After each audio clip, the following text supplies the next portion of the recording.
ఒక్కసారి ఊహించు, ఇప్పుడే నేను వదిలిపోయిన ఆ వ్యక్తి 3 ఏళ్ల తర్వాత నీ ఫోటోను ఏదో ఒక సోషల్ మీడియాలో చూస్తుంది. నీ సక్సెస్ను చూస్తుంది, నీ కాన్ఫిడెన్స్ను చూస్తుంది, నీ లైఫ్ చూసి ఆశ్చర్యపోతుంది. అప్పుడు ఆమె మనసులో ఒకే ఒక ఆలోచన వస్తుంది.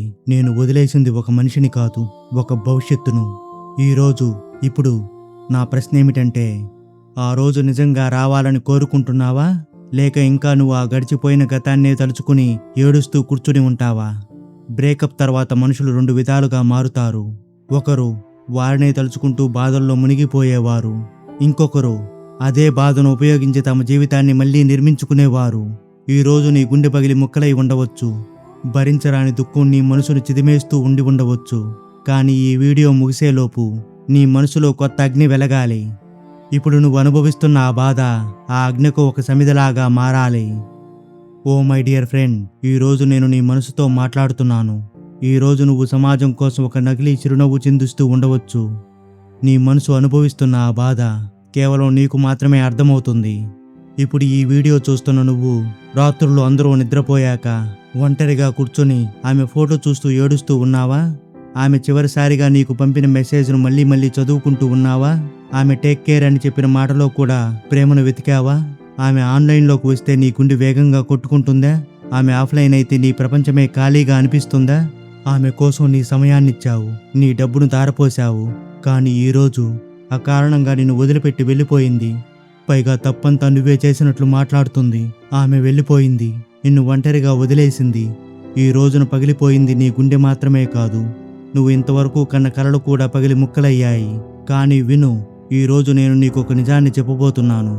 నీ జీవితంలో జరిగిన గొప్ప సంఘటన బహుశా ఈ బ్రేకప్పే కావచ్చు. ఇప్పుడు నీకిది శాపంలా అనిపిస్తూ ఉండవచ్చు. కానీ ఒకరోజు అదే నీ జీవితాన్ని మార్చిన వరమని అర్థమవుతుంది. ఎందుకంటే బ్రేకప్ అనేది ముగింపు కాదు, అది ఒక మేలుకొలుపు, అది ఒక హెచ్చరిక, అది దేవుడు నీకిచ్చిన ఒక అవకాశం. నువ్వు ఎవరి కోసం పుట్టావో గుర్తు చేసే ఒక అవకాశం. బిలీనియర్ మెంటాలిటీ అంటే ఏమిటి? ఎక్కువ డబ్బు ఉండటం కాదు, ఎక్కువ కార్లు ఉండటం కాదు, ఎక్కువ ఫాలోయర్స్ ఉండటం కాదు. బిలీనియర్ మెంటాలిటీ అంటే జీవితంలో వస్తున్న కష్టాల్ని నష్టాల్ని తట్టుకుంటూ బాధకు ఏమాత్రం చెల్లించకుండా ధైర్యంగా నిలబడే మనస్తత్వం. జీవితంలో కలుగుతున్న బాధను చూసి మరింత బలంగా మారడం. ప్రపంచం నిన్ను తిరస్కరించినప్పుడు నిన్ను నువ్వు నమ్మడం. అందరూ వదిలేసి వెళ్ళిపోయినప్పుడు నీ కలల్ని మాత్రం అస్సలు వదలకపోవడం. ఏది ఏమైనా సరే జీవితంలో బలంగా దృఢంగా నిలబడడం. అదే బిలీనియర్ మెంటాలిటీ. ఒక విషయాన్ని బాగా గుర్తుపెట్టుకో, ఈ ప్రపంచంలో ఉన్న ప్రతి గొప్ప వ్యక్తి ఏదో ఒక రోజున ఒంటరిగా ఏడ్చి ఉంటాడు. ప్రతి విజేత ఏదో ఒక రోజున భయంకరమైన తిరస్కారాన్ని ఎదుర్కొని ఉంటాడు. ప్రతి బిలీనియర్ తన జీవితంలో చీకటి రోజుల్ని అనుభవించి ఉంటాడు. అయినా సరే ఆ సమయాన కూడా వాళ్ళు ఒక పని చేశారు. వాళ్లకు కలుగుతున్న ఆ బాధను కారణంగా అస్సలు చూపలేదు. వాళ్ళ ఆ బాధను బలమైన దృఢమైన ఆయుధంగా మార్చుకున్నారు. ఇప్పుడు ప్రశ్న, నువ్వేం చేయబోతున్నావు? రూల్ నెంబర్ 1, ఎమోషన్ని ఎనర్జీగా మార్చు. ఇప్పుడు నీలో చాలా బాధ ఉంది, చాలా కోపం ఉంది, చాలా నిరాశ ఉంది, చాలా ఖాళీ ఉంది. కానీ విను, అదే నీ బలం, అదే నీ ఇంధనం, అదే నీ శక్తి. చాలామంది బ్రేకప్ తర్వాత బెడ్ మీద పడుకొని ఏడుస్తూనే ఉంటారు. రోజంతా సోషల్ మీడియాలో ఆమె పెట్టిన కొత్త ఫోటోలు చూస్తూ గడిపేస్తారు. ఆమె కొత్త జీవితాన్ని చూస్తూ తమ జీవితాన్ని నాశనం చేసుకుంటారు. కానీ బిలీనియర్ మెంటాలిటీ ఉన్నవాడు ఏం చేస్తాడు? అతడు జిమ్కి వెళ్తాడు, అతను బిజినెస్ మొదలు పెడతాడు, కొత్త స్కిల్ని నేర్చుకుంటాడు, తన కొత్త జీవితాన్ని అప్గ్రేడ్ చేసుకుంటాడు. ఎందుకంటే అతనికి తెలుసు, కన్నీళ్లు భవిష్యత్తును మార్చవు అని. కానీ యాక్షన్ మారుస్తుంది. ఈరోజు నీ గుండె పగిలి ముక్కలైందా? మరేం పర్వాలేదు. రేపటి రోజున నువ్వు సాధించబోయే విజయం ఈ ప్రపంచాన్ని షాక్కు గురిచేయాలి. రూల్ నెంబర్ 2, వెళ్ళిపోయిన వాళ్ళను వెంబడించకు. ఇది చాలా ముఖ్యమైన విషయం. విను, ఇంతకాలం నువ్వేమనుకున్నావంటే వాళ్ళు నన్ను ఎంతగానో గాఢంగా ప్రేమించారని. కానీ అది అబద్ధం. వాళ్ళు నిన్ను ఏమాత్రం ప్రేమించలేదు. వాళ్ళ అవసరాలకి నిన్ను వాడుకున్నారంతే. ఈ రోజున వాళ్ళ అవసరాలు తీరిపోయాయి, అందుకే నిన్ను వదిలేసి వెళ్ళిపోయారు. అదే నిన్ను వారు నిజంగా ప్రేమించి ఉండుంటే నిన్ను ఏమాత్రం వదులుకోరు. కాబట్టి వెళ్ళిపోయిన వారి వెనకాల పరిగెత్తడం ఆపు, మెసేజ్లు పెట్టడం ఆపు, కాల్ చేయడం ఆపు, బ్రతిమలాడుకోవడం ఆపు. ఎందుకంటే నువ్వు ప్రేమను అడుక్కునే స్థితిలో లేవు. నువ్వో విలువైన వ్యక్తివి. గుర్తుపెట్టుకో, సూర్యుడు ఎవరి ఇంటి ముందు నిలబడి దయచేసి నన్ను చూడండి అని అడగడు. అతను కేవలం ప్రకాశిస్తాడు. ప్రపంచమే అతన్ని చూస్తుంది. నువ్వు అలాగే ఉండాలి. Rule number 3. నీ మీద నువ్వు ఇన్వెస్ట్ చేయి. ఆమె మీద నువ్వు ఖర్చు చేసిన సమయం ఇప్పుడు నీ మీద నువ్వు ఖర్చు చేయి. ఆమె కోసం నువ్వు చేసిన త్యాగాలు ఇప్పుడు నీ కలల కోసం చేయి. జిమ్కి వెళ్ళు, బుక్స్ చదువు, నీ కమ్యూనికేషన్ స్కిల్స్ ఇంప్రూవ్ చేసుకో, మనీ గురించి నేర్చుకో, బిజినెస్ గురించి తెలుసుకో, కంటెంట్ క్రియేషన్ నేర్చుకో. ప్రతిరోజు కొంచెం కొంచెంగా ఇంప్రూవ్ అవ్వు. ఎందుకంటే 1 సంవత్సరం తర్వాత నువ్వు ఆ రోజు ఉన్న వ్యక్తివి కాదు. పూర్తిగా కొత్త వ్యక్తివి, మరింత బలమైన వ్యక్తివి, మరింత విలువైన వ్యక్తివి. Rule number 4. సెల్ఫ్ రెస్పెక్ట్ ఎప్పుడూ కోల్పోకు. ప్రేమ కోసం నీ సెల్ఫ్ రెస్పెక్ట్ని అమ్ముకోకు.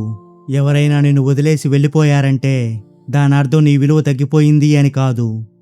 అది వాళ్ళు నీ విలువను గుర్తించలేకపోయారని అర్థం. వజ్రాన్ని ఏమాత్రం గుర్తించలేని వ్యక్తి చేతిలో వజ్రం పడితే దాని విలువ తగ్గిపోదు కదా. కాబట్టి తల వంచకు. నీ గౌరవాన్ని ఎట్టి పరిస్థితుల్లో కోల్పోకు. నీ ఆత్మ గౌరవాన్ని నిరంతరం కాపాడుకుంటూ ఉండు. ఎందుకంటే సెల్ఫ్ రెస్పెక్ట్ లేని ప్రేమ అది ఒక బానిసత్వమే. Rule number 5. Focus creates fortune. Breakup తర్వాత చాలామంది తమ ఫోకస్ను కోల్పోతారు.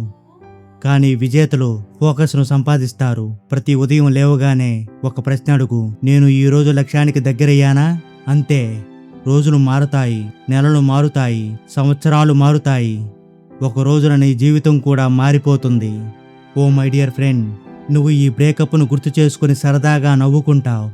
ఎందుకంటే ఈరోజు నిన్ను ఏడిపిస్తున్న సంఘటన రేపు నిన్ను బిలీనియర్ మెంటాలిటీ ఉన్న వ్యక్తిగా మార్చిన సంఘటన అవుతుంది. ఈరోజు నీ మనసును చిదిమేసిన ఈ బాధ రేపటి రోజున నిన్ను నువ్వు నిర్మించుకునే శక్తి అవుతుంది. బాగా గుర్తుపెట్టుకో. కొన్ని విత్తనాలు మట్టిలో పాతిపెట్టిన తర్వాతే చెట్లుగా మారుతాయి. కొన్ని బొగ్గు ముక్కలు అధిక ఒత్తిడిని తట్టుకున్న తర్వాతే వజ్రాలుగా మారుతాయి. కొంతమంది మనుషులు కూడా అత్యంత బాధను అనుభవించిన తర్వాతే లెజెండ్స్గా మారుతారు. బహుశా ఇప్పుడు నువ్వు కూడా అదే దశలో ఉన్నావు. ఆ దేవుడు నిన్ను శిక్షించడం లేదు, నిన్ను సిద్ధం చేస్తున్నాడు. ఈరోజు ఒక నిర్ణయం తీసుకో. ఇకపై గతాన్ని కాదు, భవిష్యత్తును చూస్తాను. ఇకపై ఆమెను కాదు, నా లక్ష్యాలను వెంబడిస్తాను. ఇకపై బాధను కాదు, విజయాన్ని ఎంచుకుంటాను. ఇకపై నన్ను ఎవరో ప్రేమించాలి అని కాదు, నన్ను నేను ప్రేమించుకుంటాను. ఇకపై ఎవరో నన్ను గుర్తించాలి అని కాదు, ప్రపంచం నా విజయాన్ని గుర్తించే స్థాయికి ఎదుగుతాను అని. కాబట్టి ఈరోజు ఏడుపు ఆపు. లేచి నిలబడు. నీ భుజాలు నిటారుగా ఉంచు. నీ కళ్ళల్లో మళ్ళీ అగ్ని వెలిగించు.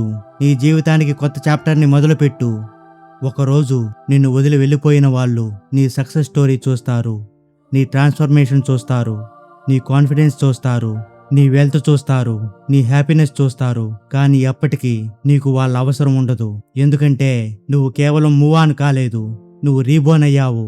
నువ్వు కేవలం గుండె పగిలిన వ్యక్తివి కాదు, నువ్వు బాధను అనుకూలంగా మార్చుకున్న ఒక యోధుడివి. నువ్వు కేవలం ప్రేమలో ఓడిపోయిన వ్యక్తివి కాదు, నువ్వు జీవితంలో గెలవడానికి సిద్ధమైన విజేతవి. నీ గుండె పగిలింది, కానీ నీ ఆత్మవిశ్వాసం మేలుకుంది. నీ ప్రేమ ముగిసింది, కానీ నీ సామ్రాజ్యం మొదలైంది.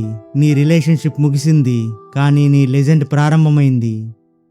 Remember this. ఆమె నిన్ను వదిలి వెళ్ళిపోయింది. అది నీ కథ ముగిసిందని కాదు, అది నీ కథ మొదలైందని అర్థం.